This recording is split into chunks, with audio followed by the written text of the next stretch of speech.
안녕하세요. 오후의 책방입니다. 원래는 2019년에 출간한 리 맥킨타이어의 포스트 트루스를 소개하려고 준비 중이었습니다. 지금 한국은 거짓 뉴스와 편향, 극으로 치닫는 선동자들의 소리가 시끄러운 때라서 꼭 한번 짚어볼 문제라고 생각했거든요. 포스트 트루스는 2016년 트럼프 1기의 미국 상황을 분석한 책이기 때문에 주로 거짓 뉴스와 SNS를 교묘히 이용했던 트럼프와 그 이전 배경인 미국 황색 언론에 대한 역사를 다룬 책이었습니다. 거짓 뉴스와 편향이 갈라놓은 사회 분열은 이제 그 심각성이 너무나 명확하게 드러나 있는데 그렇다면 우리 한국의 상황을 분석하고 그에 맞는 해결책은 무엇일까 고민하던 차에 마침 21세기 북스에서 신간을 보내주셨습니다. 서문과 목차를 읽고 무릎을 쳤습니다. 지금 우리에게 필요한 책은 바로 이 책이구나. 진정한 문해력은 세상과 자신의 기울어짐에 대한 예민한 감각이 섬세한 의식에 도달하여 작동하는 자잘하면서도 굳건하며 즐기면서도 탄력적인 생각의 근육으로 완성된다. 문제는 기울어지지 않으려는 우리의 노력이다. 지난번 이재명의 스피치 영상에서 공장에서 일하면서 악인을 많이 만났다라는 말을 지적하신 분들이 꽤 많았습니다. 왜 이런 비판이 있는 걸까? 곰곰이 생각해 보니까 이재명 대표가 소년공 시절에 겪었던 구체적인 사례가 생략되어 있다는 걸 알았어요. 맥락을 모르시는 분들은 충분히 오해할 수 있겠더라고요. 제가 부주의했다는 걸 깨달았고 이 과정에서 특히 세 가지를 생각하게 되었습니다. 첫째는 내가 아는 상식이 다른 누군가에게는 상식이 아닐 수 있다는 것. 둘째는 같은 것을 듣고 보아도 사람은 다르게 인식할 수 있다는 점. 그리고 셋째로는 실제 읽고 듣고 보고 쓰는 문해력이 사람마다 다를 수 있다는 점이었습니다. 오늘 소개할 책에 나오는 확증 편향, 경험과 인식의 차이 등등에 해당되는 문제들이었습니다. 저자인 조병영 교수님은 미국 피츠버그대와 아이오와 주립대학에서 교수로 재직하며 읽기와 리터러시 교육을 연구하셨고 지금은 한양대 사범대학 국어교육과 그리고 대학원에서는 러닝 사이언스 리터러시 전공 교수로 재직 중이세요. 차이나는 클래스, 유퀴즈에도 출연하셨기 때문에 낯익다라고 생각하시는 분들도 꽤 되실 텐데요. 국내외 문해력 분야의 권위자이신데 이번 책은 특히나 지금 우리가 절실히 각성해야 될 부분을 짚어주고 있습니다. 만약 내가 기울어져 있으면 나처럼 기울어진 사람이 바로 선 사람처럼 보이겠죠. 나와 다른 사람은 모두 삐딱하게 보이겠죠.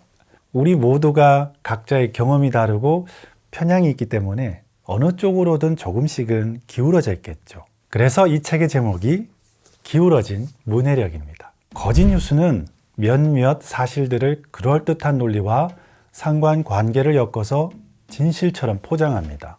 AI 알고리즘은 특정 영상을 클릭하는 순간 비슷한 영상과 뉴스를 반복적으로 노출해서 나도 모르게 가랑비에 옷 젖듯 스며듭니다. 조병영 교수님은 지금을 마이크로 프로파간다 시대라고 표현하시더라고요. 거짓말이 초미세먼지 수준으로 가득한 세상이라고요.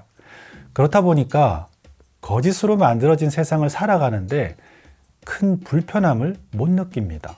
만약 내가 자주 만나는 주변 사람들도 그러하다면 동질감, 소속감을 느끼기도 하겠죠. 그렇기 때문에 이게 정말 맞아? 라고 질문하고 비판적으로 확인하는 예민하고 섬세한 생각의 근육, 문해력이 필요한 거죠.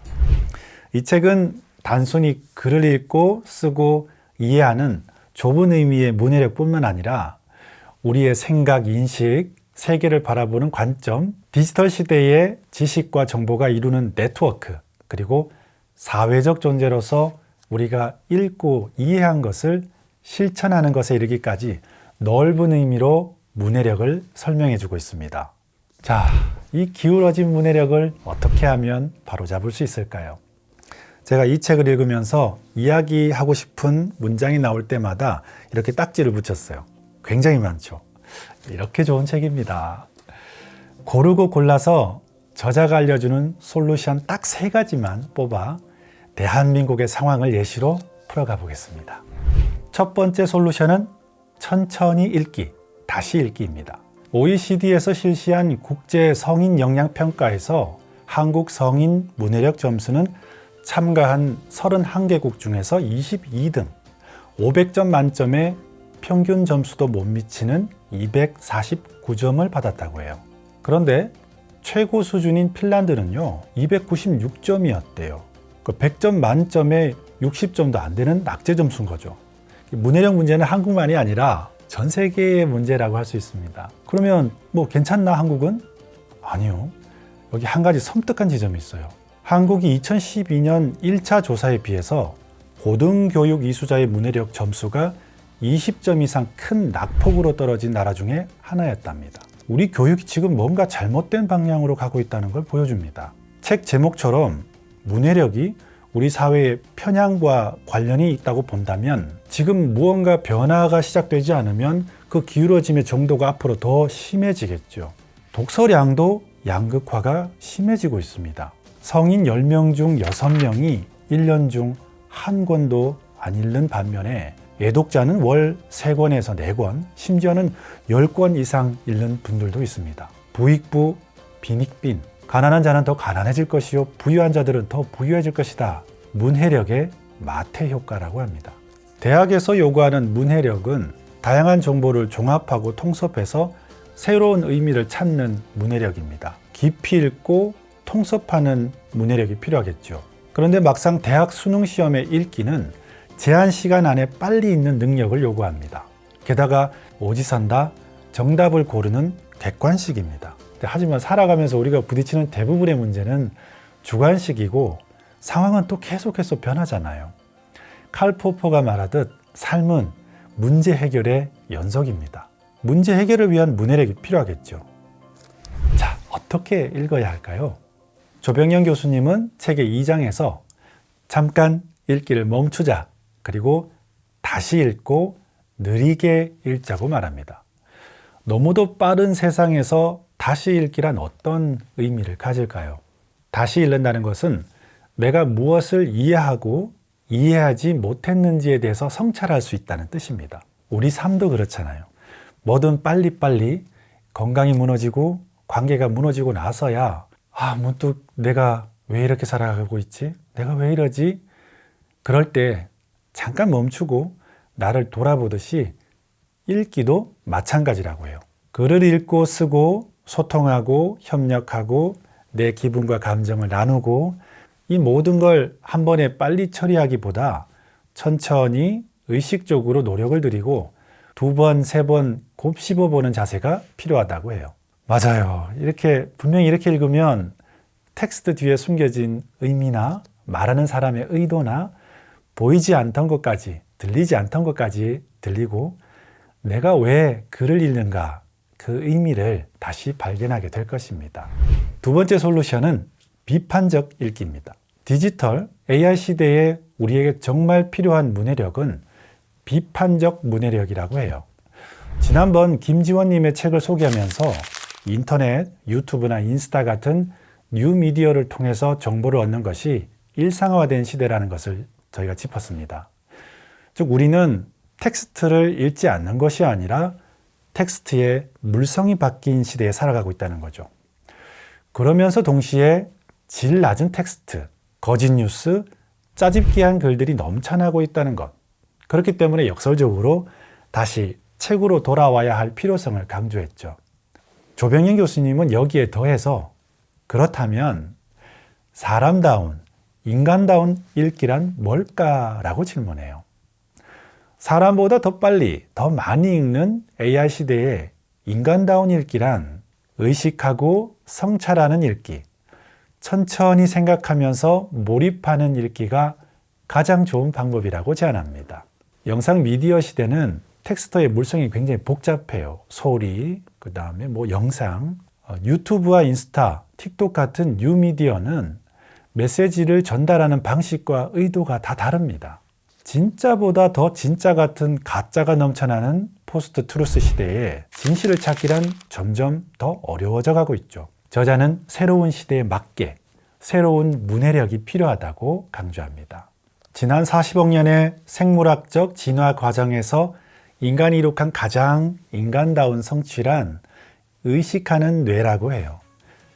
개가 나는 왜 개인가? 라고 물으면 이미 개가 아닌 거죠. 사람이기에 나는 누구인가? 즉 자기 자신을 성찰하는 의식을 가집니다.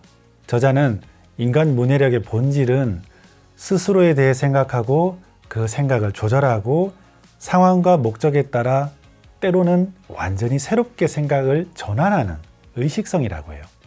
오후에 책방을 종종 보신 분들은 제가 이 예시를 몇 번이고 반복해서 했다는 걸 아실 겁니다. 저는 이 말에 완전히 100%, 150% 공감해요. 사람은 선입견이나 편견이 있을 수도 있지만 자신이 그렇다는 걸 인정하는 순간 다시 바로잡을 수 있는 능력도 있는 거죠. 사람은 스스로 자기 자신을 디자인할 수 있고 리폼할 수 있거든요. 물론 끝끝내 자신의 잘못을 인정하지 않는 책임을 남에게 전가시키는 사람들도 있죠. 천천히 깊이 읽으며 비판적인 시각으로 정보를 분석하자. 그리고 세 번째 솔루션은 경청과 소통입니다. 저자는 마지막 장에서 문해력이 좋으면 행복해질까라고 묻습니다. 목차를 보고 무슨 말을 하려고 하시는 거지? 문해력과 행복을 연결한다고? 여러분 지난 명절 때 친지들과 부모님과 대화는 어떠셨나요? 혹 정치관의 차이로 다투진 않으셨나요? 저도 고향이 대구다 보니 그러셨다면 돌아오실 때 마음은 어떠셨나요? 괴롭죠. 사랑하는 사람과 가족과 정치적인 견해가 달라서 종교관이 달라서 여러 가치관이 달라서 다투게 될 때 누구도 마음이 편치 않습니다. 사람은 소통해야 행복합니다. 우리는 점점 더 개별성을 추구하지만 그만큼 더 절실히 친밀한 관계를 욕망합니다. 그러면 어떻게 해야 잘 소통할 수 있을까요? 답은 너무나 단순하지만 그 단순한 걸 실천하기 어려운 법이죠. 니체는 참다운 경청자는 종종 간단히 대답하고 그냥 예의 삼아 말하는 것으로 만족한다고 했어요. 조병현 교수님은 행복한 소통을 위해서는 경청이 핵심이다. 우리는 종종 남이 아닌 내가 대화를 주도해야 한다고 생각한다. 자기 말이 모두 맞아야 하고 사람들이 자기 말에 빠짐없이 동의해야 할 것만 같다. 하지만 주도적 대화는 대화의 주도권을 잡으라는 것이 아니라 상대를 고려하면서 자발적으로 소통하라는 뜻이다. 정말 좋은 소통은 듣기에서 출발한다 라고 말하세요.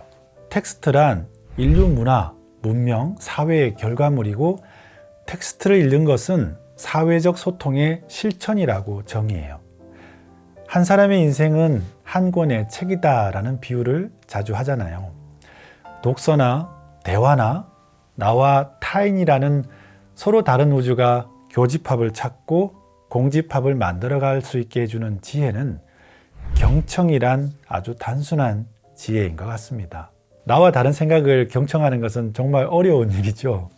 그런데 이 과정에서 나의 기울어짐 또 상대의 기울어짐을 보게 되고 삶이라는 텍스트를 읽어나갈 수 있는 삶의 문해력이 생기지 않을까.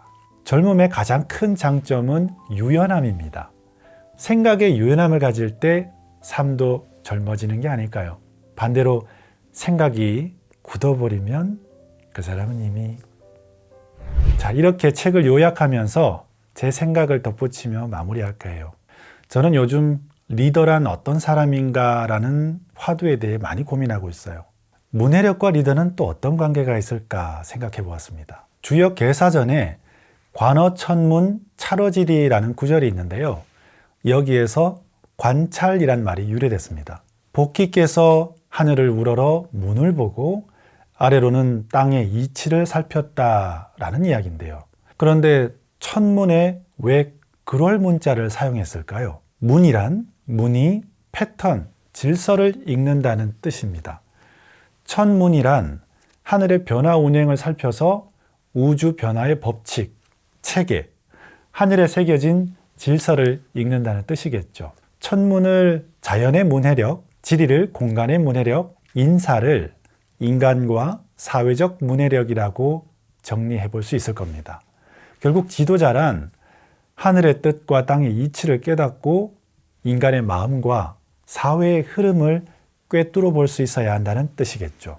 오늘 현대 정치에 뾰족하게 한번 대입해 보면 천문은 시대의 변화, 기후변화, 기술 발전, 국제사회의 큰 흐름을 파악할 수 있어야 하고, 지리는 넓게는 지정학적, 지경학적인 전략, 좁게는 지역 특성, 사회 구조, 계층과 환경을 고려한 정책을 수립하는 것이라고 할 수 있겠고요. 인사란 국민의 요구와 필요를 읽고 소통할 수 있는 자질이라고 비유할 수 있을 겁니다. 문해력이 뛰어난 리더는 국민들의 마음을 읽고 진짜 문제를 해결하는 능력이 있을 것이고, 반대로 문해력이 부족한 리더는 형식적인 말만 반복하거나 사람들의 진짜 요구를 파악하지 못하고 독단에 사로잡혀 무도한 일을 저지르고 우리 사회를 분열시키지 않을까요? 부디 대한민국이 천문과 지리, 인사의 문해력을 갖춘 리더에 의해 운영되기를, 또 그런 리더가 각 분야에 많아지기를 바랍니다. 256쪽과 284쪽에 참 아름다운 표현이 있는데요. 낭독해 드릴게요. 몰입은 영어로 engagement다. 그런데 이 말에는 약혼이란 뜻도 있다. 두 사람이 결합하기로 헌신적 약속을 맺는 것이다. 몰입의 독서란 engaged reading, 즉 글과 독자가 결합하는 것이자 글 읽는 사람이 글 읽는 과정에 빠져드는 것이다. 둘이 깊이 빠져 서로 맞물리면 하나가 된다. 둘이 하나가 될 때 서로가 가진 모든 것을 내어주고 그 과정에서 전에 경험하지 못했던 새로운 의미와 가치가 생겨난다. 184쪽입니다. 니체의 위버맨시, 초인, 초월자를 예로 들며 이렇게 말하고 있어요. 우리 안에 큰 사람이 있다. 그는 봉우리와 봉우리를 건너 산맥을 읽고 쓰는 사람이다. 우리가 텍스트로서 사람과 소통하고 사회적 관계를 만들며 세상을 감각하고 변화시키는 것, 그것은 큰 사람만이 할 수 있다. 품이 있는 사람이 된다는 것은 크게 읽고 크게 생각할 수 있는 사람, 크게 살아갈 수 있는 사람이 된다는 뜻이다. 맥락을 읽고 의미를 만드는 사람, 인간을 포함한 생명의 타자와 함께하는 사람, 평범하지만 특별한 세상 지식과 소통 의지로 명랑하게 사는 사람이다. 이제 내 안에 잠재된 문해력을 깨울 시간이다. 이 책을 통해서 우리 안에 잠재된 거인의 문해력을 깨우는 시간 되셨으면 좋겠습니다. 한 가지 걱정이라면 정작 이 책을 읽어야 할 사람들이 이 책을 읽으려 할까? 라는 걱정이. 하루의 의미를 잊어버리기 쉬운 오후, 나를 깨우는 시간, 오후의 책방이었습니다.